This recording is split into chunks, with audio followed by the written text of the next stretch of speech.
Chers amis de la petite causerie du dimanche, je vous salue. Nous voici arrivés au 4e dimanche de Pâques.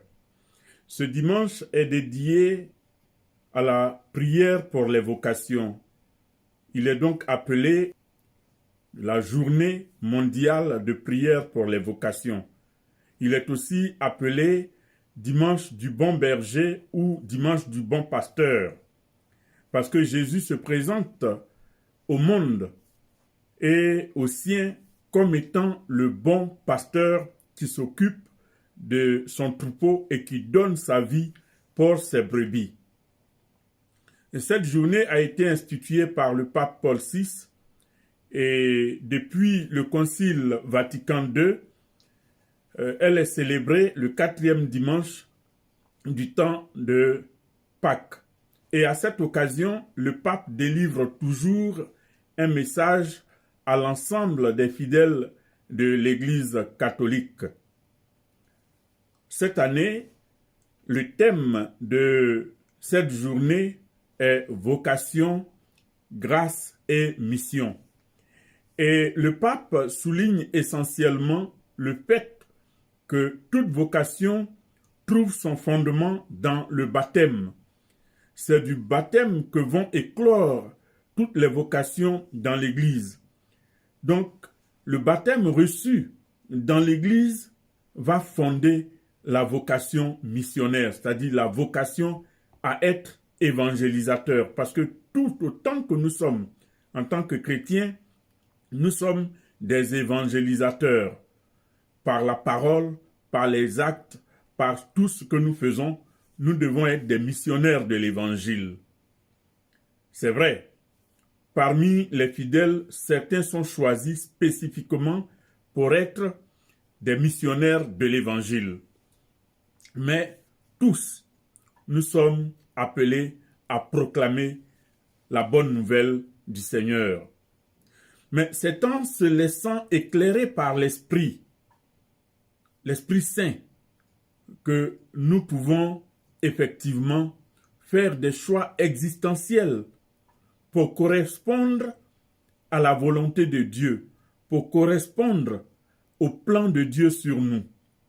C'est en se laissant entraîner par l'Esprit Saint, en ouvrant notre intelligence et notre volonté au souffle de l'Esprit, que nous pouvons effectivement répondre à l'appel de Dieu. Comment on le fait?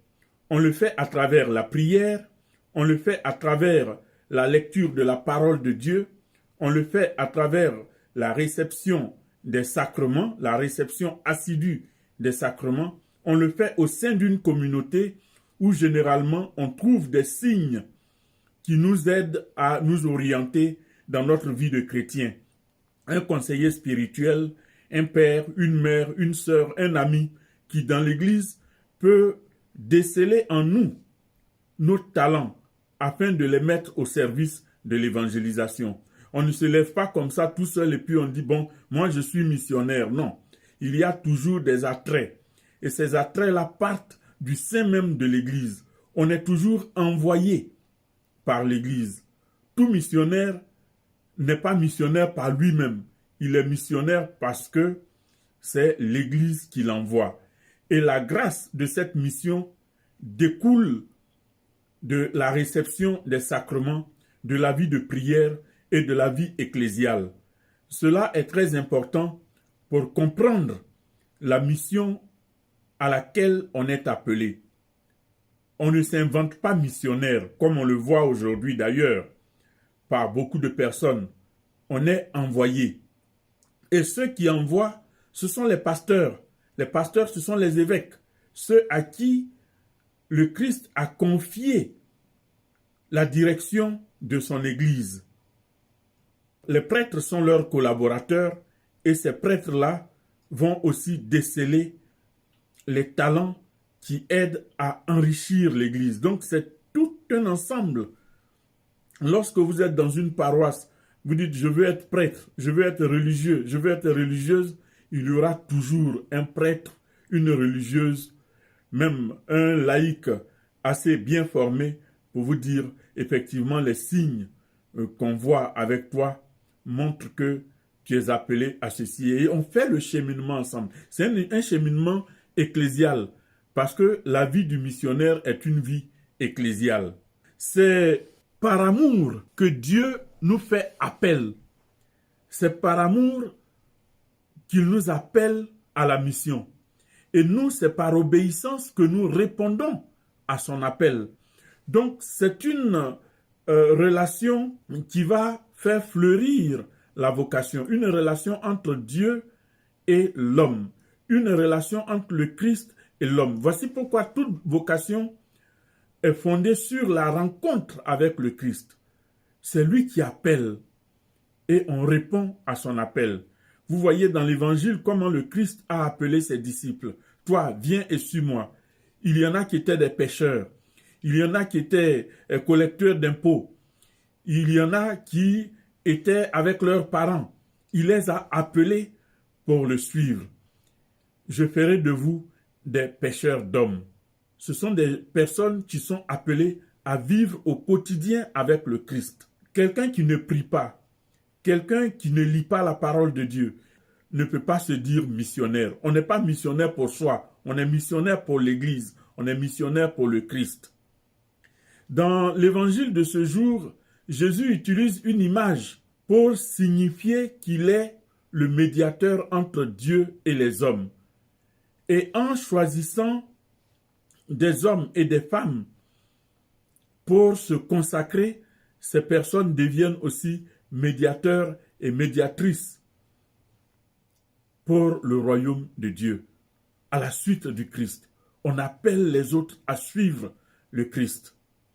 Donc, si on est appelé à être prêtre, on est appelé à être religieux, on est appelé à être religieuse, on est appelé même à être laïque consacré, parce qu'il y a des laïcs consacrés, il y a les vierges consacrées, il y a des laïcs qui font vœu de consécration missionnaire. Tout ce monde-là est appelé d'abord par le Seigneur. Et c'est pour ça qu'il faut prier, pour que nous ayons des personnes qui soient dédiées à l'œuvre missionnaire. Prier le maître de la moisson, afin qu'il envoie des ouvriers à la moisson. Et les missionnaires sont les ouvriers de l'Église. Et Jésus va prendre cette image de la bergerie. Jésus prend toujours des images de la vie quotidienne pour illustrer la réalité du royaume des cieux. Il va prendre l'image du berger. Pour qui connaît la vie des bergers, c'est une vie qui demande beaucoup de sacrifices parce qu'il faut vivre au quotidien avec les brebis. Il faut vivre au quotidien avec les animaux, que ce soit les bœufs, que ce soit les cabris, que ce soit les brebis, les moutons. Qui est berger doit consacrer sa vie pour entretenir son troupeau. En général, on les voit sur les routes. Le berger est obligé de protéger le troupeau contre les animaux sauvages, contre les dangers de la route. Parfois, quand on prend la route, on les voit, les animaux peuvent traverser en désordre la voie publique. Dernièrement, j'ai vu un bœuf à Abidjan qui se promenait dans la ville et qu'on a dû attraper pour éviter certains dangers. Bon, c'était une parenthèse. Le Christ dit qu'il est le berger. Dans les sociétés pastorales, dans les sociétés agro-pastorales, de culture pastorale, on met tous les soirs tous les troupeaux ensemble dans un enclos pour éviter le danger des prédateurs et des voleurs. Et ces troupeaux-là sont gardés par des gardiens qui restent à la porte afin que les voleurs ne viennent pas la nuit voler les animaux. Tous ceux qui ont des brebis ou des vaches, on met tous ces animaux ensemble dans l'enclos. Et le matin, quand chaque berger arrive, il appelle ses animaux à lui, ses brebis à lui. Il a souvent des codes. Ça peut être un sifflet, ça peut être une parole, ça peut être, il y a toujours un code entre le berger et ses brebis à lui. Si bien que quand il arrive, ses brebis savent qu'il est là. Donc, il les fait sortir et ils vont au pâturage. Si un berger mercenaire arrive ou un voleur arrive, les animaux ne peuvent pas le reconnaître parce qu'ils ne connaissent pas sa voix. Voici pourquoi Jésus dit que ses brebis à lui, il les connaît et elles le connaissent. Bon, j'ai eu des amis qui avaient des troupeaux de bœufs et ils nommaient chaque animal par un petit nom. Et souvent, ils leur font des tapes, des caresses. Et tout ça, et les animaux sont en phase avec le berger. Donc Jésus, en prenant cette image-là, nous montre combien il y a une communion entre lui et les membres de son Église. Ceux qui sont, pour lui, ceux qui sont de cette assemblée dont il est la tête, le connaissent et le reconnaissent. Et ils le suivent. Il se met à la tête. Et il dit qu'il donne sa vie pour ses brebis. Et on le voit, le berger, le vrai berger, va subir les intempéries avec son troupeau. C'est ce que le Christ fait.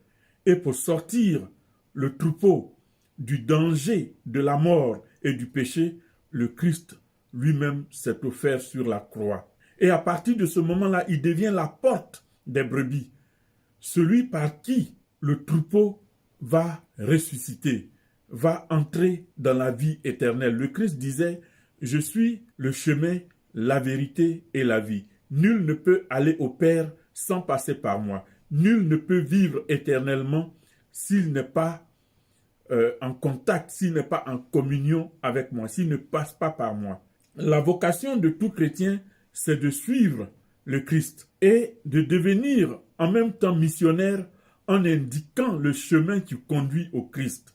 Donc, la vocation du prêtre, la vocation de la religieuse, la vocation du religieux, la vocation du baptisé, c'est de conduire les hommes au Christ. Et le Christ les conduit au Père. Voici donc cette journée où nous nous laissons entraîner, aussi bien dans notre conscience, dans notre cœur et dans notre esprit, par les paroles du Christ, afin que nous puissions être des témoins de sa résurrection. Nous sommes toujours, ne l'oublions pas, nous sommes toujours dans le temps de Pâques où nous célébrons la résurrection bienheureuse de notre Seigneur. Ainsi donc, nous sommes appelés à être témoins missionnaires. Par quoi? Par notre vie. Lorsque nous sommes quelque part, on doit sentir qu'il y a un chrétien qui est là. Parfois, on arrive dans des bureaux, il y a des gens qui ont des Bibles partout, des croix, des crucifix et tout ça. Mais quand on voit leur façon d'être, leur façon de faire, cela ne reflète pas qu'ils sont véritablement chrétiens. Quand on est dans un service, on doit pouvoir refléter notre foi, notre espérance et notre charité. Ainsi donc, nous sommes tous appelés à être missionnaires. Quand nous étions enfants, on demandait souvent « Toi, qu'est-ce que tu veux faire dans ta vie plus tard ?» Celui-là dit ingénieur, celui-là dit médecin, celui-là dit professeur, celui-là dit infirmier, celle-ci dit sage-femme, ou c'est plus. Bon, et c'était rare qu'on entendait « Moi, je veux être prêtre » ou « Je veux être religieux, je veux être religieuse ». Parce que cela demande beaucoup de sacrifices. Le prêtre, le religieux, la religieuse donne sa vie pour que les hommes et les femmes de son temps puissent connaître le Christ. Voici pourquoi il est important de prier pour les vocations, parce que ce n'est pas une vie facile, ce n'est pas un choix facile. Il y a des moments de découragement, il y a des moments difficiles, d'incompréhension. Parfois, vous annoncez la parole de Dieu et les hommes ne sont pas prêts à changer et ça peut décourager. Il ne faut pas se conformer à l'esprit du monde. Parce qu'un prêtre, un religieux, une religieuse qui finit par embrasser l'esprit du monde trahit sa vocation. Voici pourquoi il est important de prier pour les vocations. Il est important de prier pour les prêtres. Il est important de prier pour les religieux, pour les religieuses. Il est aussi important de prier pour les familles, parce que c'est à partir des familles qu'on peut avoir les vocations religieuses, les vocations sacerdotales, les vocations missionnaires. S'il n'y a pas de famille chrétienne, on ne peut pas avoir des prêtres, on ne peut pas avoir des religieux, on ne peut pas avoir des religieuses. Voici pourquoi l'éducation chrétienne dans les familles est très importante. Elle est fondamentale pour toute vocation. Et une jeune fille, un jeune homme qui veut entrer dans un séminaire ou dans un couvent, ça part de la culture familiale en général. Si on a appris à aimer le Christ, si on a appris à aimer l'Église, si on a appris à aimer l'Évangile, c'est sûr que de cette famille vont fleurir des vocations. Et une communauté chrétienne qui vit en harmonie avec son berger, avec son pasteur, qu'est le prêtre, dans cette communauté-là, les enfants finissent toujours par aimer cette condition de vie. Mais cela demande un témoignage vrai, un témoignage authentique de la part de ceux qui sont consacrés. S'ils ont une vie mondaine, ça ne peut pas attirer les gens au Christ. Et c'est toujours, tous les jours, qu'il faut surveiller ses pas, il faut surveiller sa pensée, il faut surveiller ses paroles, il faut surveiller son attitude pour refléter véritablement sa propre vocation, celle d'être un berger qui marche à la tête du troupeau afin de le conduire au Christ. Que cette journée de prière pour les vocations, cette journée du bon pasteur, soit pour tous les prêtres, pour les évêques, pour les religieux, les religieuses, une occasion de renouveler leur oui à Dieu, afin que dans la joie de vivre, ils puissent être des icônes du royaume des cieux. Merci de m'avoir écouté.